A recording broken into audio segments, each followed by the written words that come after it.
오늘 우리에게 주시는 하나님의 말씀은 사무엘상 12장 23절의 말씀입니다. 사무엘상 12장 23절의 말씀입니다. 제가 가지고 있는 성경으로는 구약 성경 426면에 있습니다.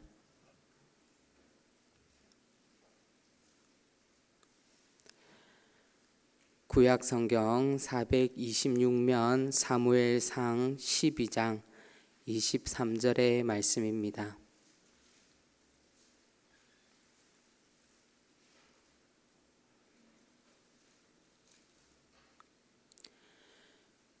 다 찾으신 줄 알고 우리 다 함께 한 목소리로 읽어보도록 하겠습니다.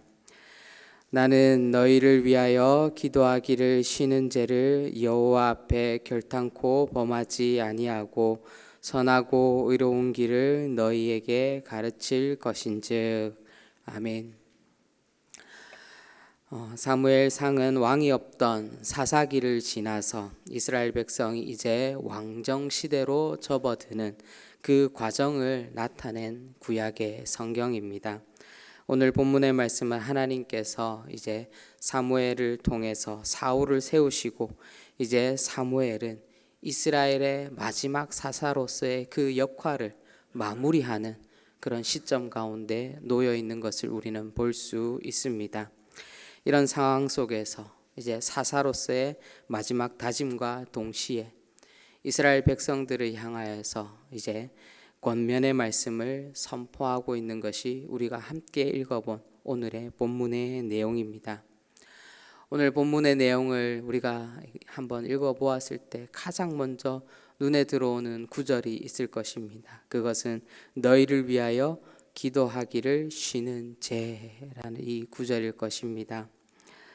사무엘은 단순히 이제 왕이 세워졌기 때문에 하나님의 뜻을 이제 전하는 것을 이제 마지막으로 자신의 임무가 끝났다라고 그렇게 말하고 있지 않습니다. 오히려 다시금 하나님 앞에 자신의 새로운 다짐과 또 이스라엘 백성들이 향한 권면의 말씀을 선포하고 있습니다.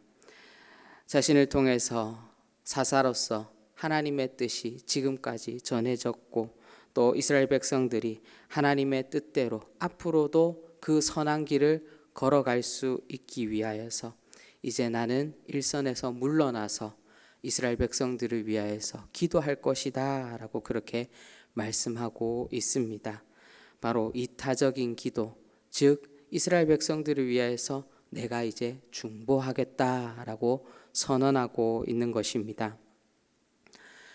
왕이 없던 그 사사 시절 어떠했습니까? 이스라엘 백성들에게 사사는 어떤 역할이었습니까? 때로는 왕과 같은 역할이었고 때로는 전쟁이 일어나면 같이 군인으로서 싸우는 군인의 신분이었고 또 예배가 있는 날에는 제사장으로서 하나님 앞에 나아가는 예배자였고 또 사람들 사이에서는 시시비비를 가리는 그런 재판관의 역할을 했던 것이 사사였습니다. 그러나 이제는 왕이 세워졌기 때문에 이제는 사사로서 내가 이제 은퇴하고 이제 나는 일선에서 물러나 이제 조용히 쉬겠다라고 오늘 말씀에서 사무엘은 고백하고 있지 않습니다. 오히려 이스라엘 백성들이 더욱더 하나님께 나아가기 위해서 더욱더 하나님을 섬기며 여호와를 올바로 경외하기 위해서 너희에게 바른 길을 가르치겠다라고 그렇게 다시금 말씀하고 있는 것입니다. 그리고 이를 위해서 무엇이 선행되어야 된다라고 말하고 있습니까? 바로 이를 위해서 기도가 먼저 선행되어져야 한다라고 그렇게 말하고 있습니다. 그런데 이 기도가 나를 위해서, 나 자신을 위하여서 기도하는 것이 아니라 타자를 위하여서, 즉 지금 이 말씀 가운데 타자는 누구입니까? 바로 이스라엘 백성들을 위하여서 내가 끊임없이 기도하고 하나님 앞에 나아가겠다라고 그렇게 선언하고 있습니다. 저는 말씀을 묵상하면서 과연 이 사무엘이 사사로 있을 때와 아니면은 사사로서 이제 물러나서 이제 하나님 앞에 기도의 자리로 나아가는 이 시점 가운데 어떤 부분이 힘들까라는 그런 생각을 해보았습니다.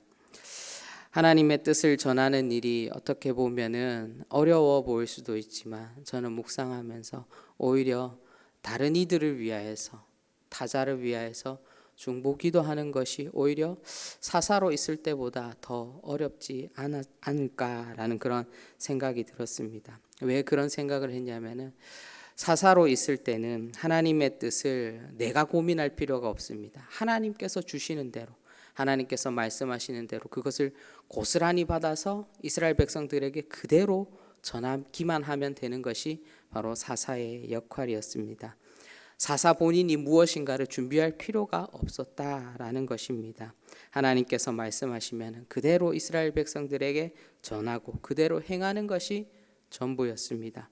그러나 타자를 위하여서 기도하는 것, 하나님 앞에 기도함으로 나아갈 때에는 가장 먼저 선행되어야 되는 것이 바로 나를 내려놓는 것입니다. 다른 이들을 위해서 기도하기 위해서는 나의 문제를 내려놓을 수 있어야 되고, 또 나를 둘러싼 그 주위의 모든 환경들, 그 모든 문제들까지도 주님 앞에 맡길 수 있어야 하는 것입니다. 이것이 쉬운 것이 아니라는 것은 우리가 너무나도 잘 알고 있습니다. 우리도 중보기도를 하다가 보면은 어느 순간 중보기도 하기보다는 내 기도를 할 때가 많다라는 것입니다. 바로 우리의 모습 가운데 정말 타자를 위해서 끊임없이 내가 기도하기를 원하나 그 중간중간에 나를 위해서, 내 가정을 위해서, 나의 삶을 위해서 계속 기도하고 싶은 마음이 우리 안에 있다라는 것입니다. 이것은 나를 둘러싼 문제와 상황 속에서 오로지 타인을 위하여서 기도하고 하나님 앞에 엎드리는 것이 하나님의 뜻뿐만 아니라 나의 결단과 나의 노력이 수반되어져야지만이 바로 우리는 다른 이들을 위하여서 중보기도할 수 있는 것입니다. 나의 믿음을 총동원해야지만이 우리는 온전히 나 자신을 제외시키고 하나님 앞에 타자를 위해서, 타인을 위하여서 기도할 수 있는 것입니다. 타인을 위한 기도는 나의 문제는 주님께 내어 맡깁니다. 하나님, 나의 모든 기도 제목 주님 앞에 내어 맡깁니다. 하나님께서 인도하여 주시옵소서라고 고백하는 것입니다. 사무엘과 같이 바로 오늘의 고백을 빌리자면 타인을 위하여서 기도하는 것을 죄로 여기고 하나님 앞에서 죄를 범하지 않기 위해서 끊임없이 자기를 비우고 순종의 자리로 나아가며 하나님 앞에 엎드릴 수 있는 사람만이 바로 온전한 중보의 기도를 드릴 수 있는 것입니다. 사랑하는 성도 여러분, 우리 그리스도인들이 누구입니까? 그리스도인은 나만을 위해서 기도하라고 부름받은 사람이 결단코 아니라는 것입니다. 나를 넘어서 주님의 나라와 하나님의 의를 세워가기 위하여서 바로 중보기도하기 위하여서 이 땅 가운데 선택받은 자들입니다. 이러한 의미에서 저는 오늘의 격언을 이렇게 적어 보았습니다. 타인을 위해 기도를 쉬지 않는 자가 하나님의 나라를 소유한 자입니다. 오늘도 하나님께서 우리 한 사람 한 사람에게 너무나도 귀한 하루를 주셨습니다.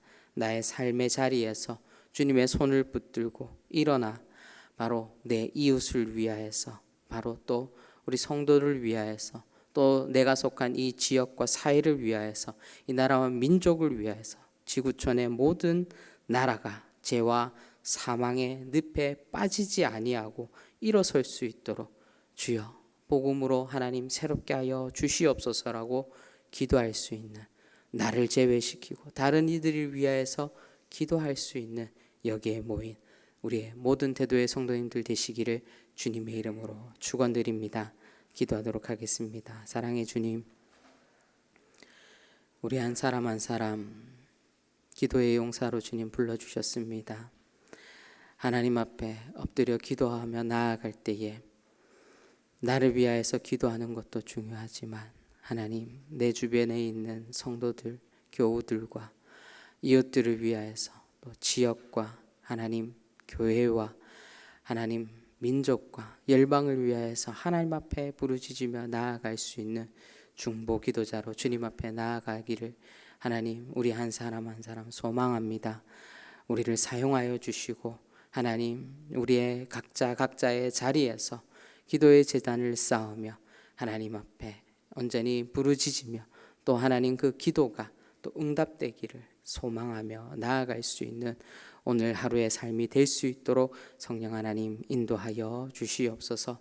그리하여서 오늘 하루의 삶 속에서 우리가 하나님의 은혜를 누리며 하나님께서 주시는 그 기도의 응답을 맛보며 나아갈 수 있도록 성령 하나님 함께하여 주시옵소서. 감사드리옵고 예수님의 이름으로 기도합니다. 아멘.